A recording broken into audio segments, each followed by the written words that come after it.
Houston Texans might be blowing a huge opportunity right now. I say that because they still do not have a number 2 cornerback. And while they have seen rookies and veterans report to training camp early this morning, I saw an Adam Schefter tweet from 4:16 Central Time. They're all there, but they could have some more veterans. I saw this from Stephon Gilmore. Stephon Gilmore was the Defensive Player of the Year with the New England Patriots not too long ago. He is still a free agent corner. It seemed like he was going to sign with the Carolina Panthers after the draft, but it's been 3 months, and he still is unsigned. He's 33, 5-time Pro Bowler, a 2-time All-Pro. He started all 17 games for the Dallas Cowboys last year. He might be a little expensive, but the Houston Texans have over $20 million in cap space. Is it really too much to make a phone call to Stephon Gilmore? And maybe they have, I don't know, but there's a lot of other veteran defensive backs who are available right now, and maybe the Texans are just playing the waiting game. But if you've got $20 million in cap space and training camp begins literally tomorrow, and there's guys like Stephon Gilmore available, or safety Justin Simmons, or my preference at safety Quandre Diggs, all sorts of guys are available. You can't sign any of them. You're opposed to signing any of them.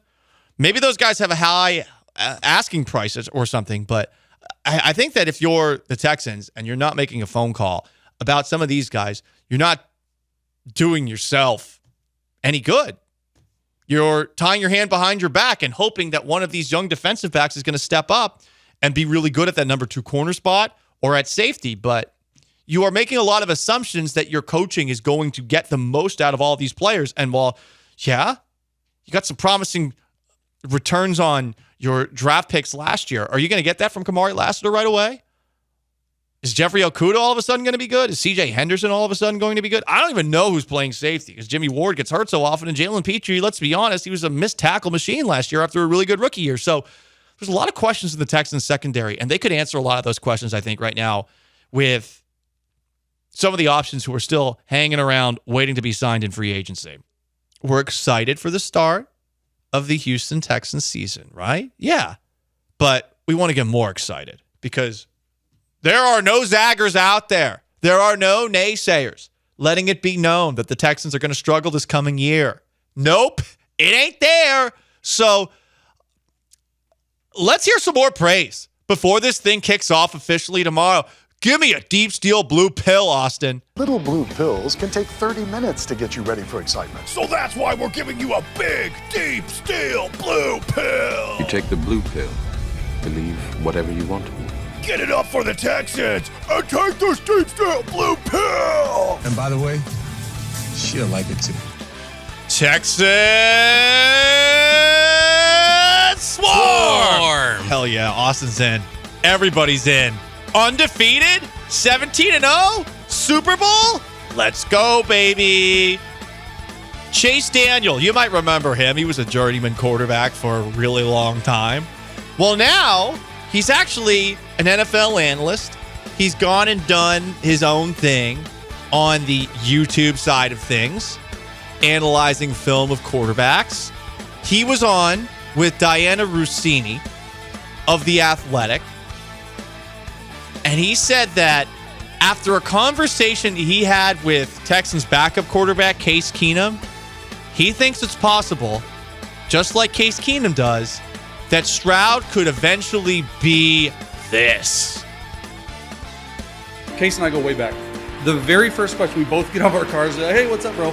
My first question, I said, dude, tell me about CJ Stroud. And he said, verbatim, he said, he has the chance to be one of, if not the best quarterbacks of all time. All time.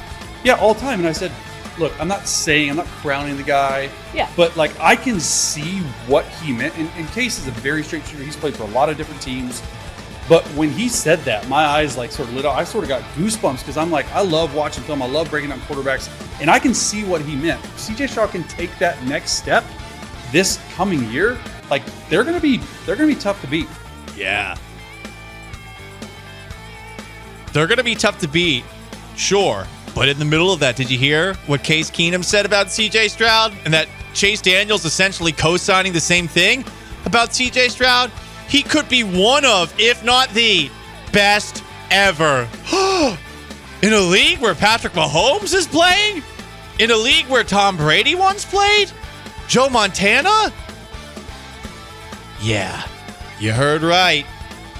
CJ Stroud could be the best quarterback ever. I love hearing all these compliments. I mean, once the regular season starts, I imagine there's going to be some pushback on the Texans early, and it really is going to be about what they do in the playoffs.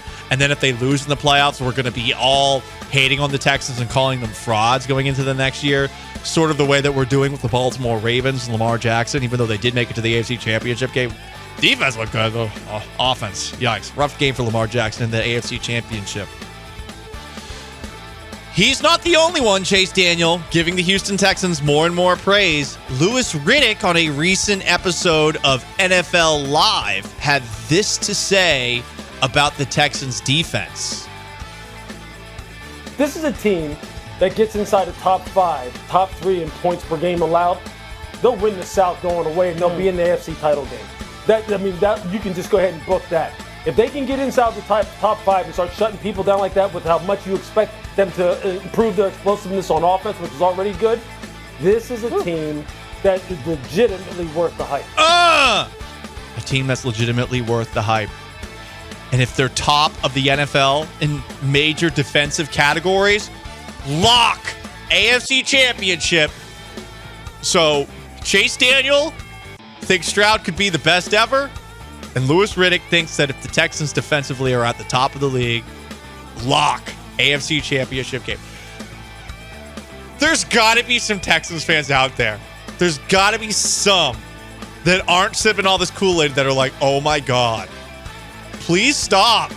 Stop, for the love of God. The Houston Oilers used to exist here.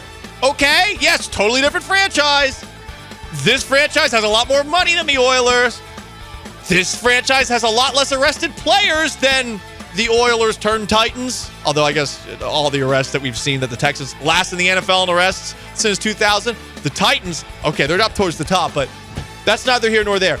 People get nervous when the football teams here are getting put on a pedestal. Don't put your football team on a pedestal in Houston, Texas. It never ends well. The Oilers put themselves on a pedestal up 35-3. Disaster. So all I'm saying is, if you're uncomfortable, it's totally natural.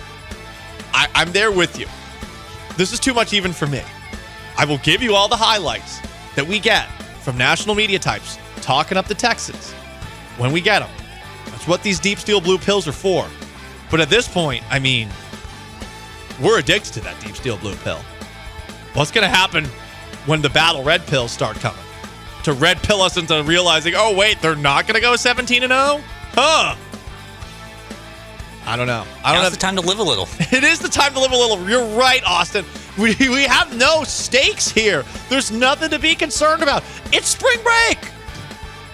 It's yacht week. You know, we're just having fun. So, listen, Texans training camp, it's tomorrow, and everything's about to be based in what happened on a football field and no longer based on what pundits are saying. We're about to get some actual football. It's preseason, it's training camp, it's in shorts, but from here on out, you are actually going to get things with a little more substance. And I really mean a little. We're still in July and we still got August. We're still 50 days away from the start of the NFL season. But we're going to give you as many deep steel blue pills as you can handle while the going is good and everyone's pumped about what the Houston Texans might do in 2024. Let's get another deep steel blue pill in our system. Little blue pills can take 30 minutes to get you ready for excitement. So that's why we're giving you a big, deep steel blue pill. You take the blue pill. Believe whatever you want to believe. Get it up for the Texans and take this deep steel blue pill. And by the way, she'll like it too. Texans Swarm! Okay, so you heard already today Chase Daniels say that Case Keenum could be one of the best quarterbacks ever. Louis Riddick saying that if they finish towards the top of the league in many defensive categories, they are a lock to be in the AFC Championship game. And you've also got this, Will Anderson on a recent visit to the Rich Eisen show saying all the right things about a Texans team that has had its tires overinflated this offseason. I mean, we appreciate that, but I think nobody's expectation is going to be higher than the expectation that we have for ourselves in the building and what Coach D'Amico, wants for us and the standard that he has for us. We're just going to keep going out there swarming, attacking, and just building off what we did last year. And we can't worry about the past, and we can't worry about what happened last year. And this offseason in the training camp, we have to really grow together and really take that next step. He said that at the very beginning of that answer, all these compliments are nice, but we're just going to keep swarming. I love it. I love it. And by the way, if you were at that Texans-Browns playoff game when the Texans stadium was actually full of Texans fans for the first time all year, a lot of second market tickets going on with lots of enemy colors in NRG Stadium last year. That's not going to be the case this year. They're trying to make Texans swarm like I'm doing a thing. They did that during the Browns game. I'm just getting you ready for the season. You heard it here first. You didn't hear it on the flagship. Nope, you didn't. Because this is the real flagship now. That's right. No one's going to bootlick the Houston Texans quite like me this year. Ow! I'm just like Fox in Major League Baseball, representing Texans. Want some more Deep Steel Blue pills? Okay. A list was put together featuring every single American professional sports team that hasn't won a championship. And the Houston Texans are number 2 of all 36 American sports teams that have not won a championship as far as them being most likely to win their first ring. Number 1, the Minnesota Timberwolves, 2 Texans, 3 Bills, 4 Cincinnati Bengals, 6 Detroit Lions. Lions at 6. That's a little bit surprising. But how about that? Texans are the second most likely team in all American sports to get their first title. Also, there's been this trash talk war between Zaire Franklin and E.J. Speed, linebackers for the Indianapolis Colts, and C.J. Stroud, your Houston Texans quarterback. E.J. Speed, low-key, high-key, bent the knee in an interview with Aaron Wilson of KPRC at his football camp. Said this about a rivalry with the Texans did Colts linebacker E.J. Speed. It was everything, man. They made some moves in the offseason that I respect. Coming back last year, we had AR. First game came out, we played well and won the game. They won the game when it mattered. Week 1 should be good. It's 1-1 with our quarterbacks. We both got quarterbacks in the same year, and it will be a good tiebreaker. That's my dog, said Speed of C.J. Stroud. We've been talking back and forth, just 2 guys excited to play. We're in a position to actually pop our bleep and get into the midst of us going into a heavy rivalry game. I take it all as a blessing. It's love. Calls him his dog? No, you can't. Sir, this is a rivalry. You cannot call C.J. Stroud your dog. You can acknowledge the amount of dog that C.J. Stroud has in him. C.J. Stroud loves talking about dog in others. But does he see it in you? I don't know. E.J. Speed, more of the Colts linebacker on C.J. Stroud. A lot of deep respect. Him coming in being a black quarterback in the league is a blessing in itself. So a lot of respect for him. It will be a good matchup come week 1. I didn't know C.J. Stroud was black, but I don't see color. E.J. Speed? Yes, he does. Classic Indianapolis. Hashtag racist. C.J. Stroud also, another Deep Steel Blue pill for you. He is the 4th quarterback in the last 35 years to lead the NFL in passing yards per game and touchdowns interception ratio.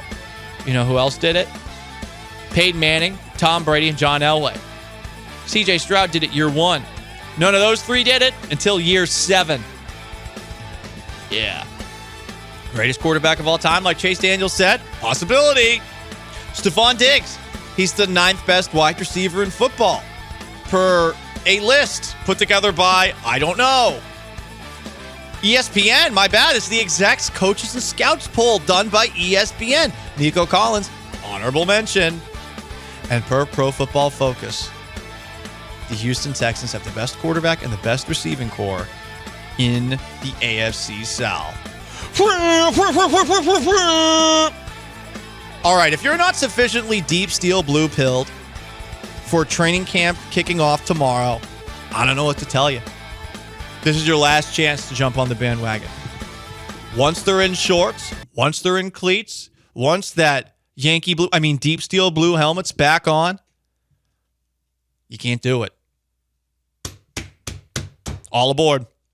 All aboard.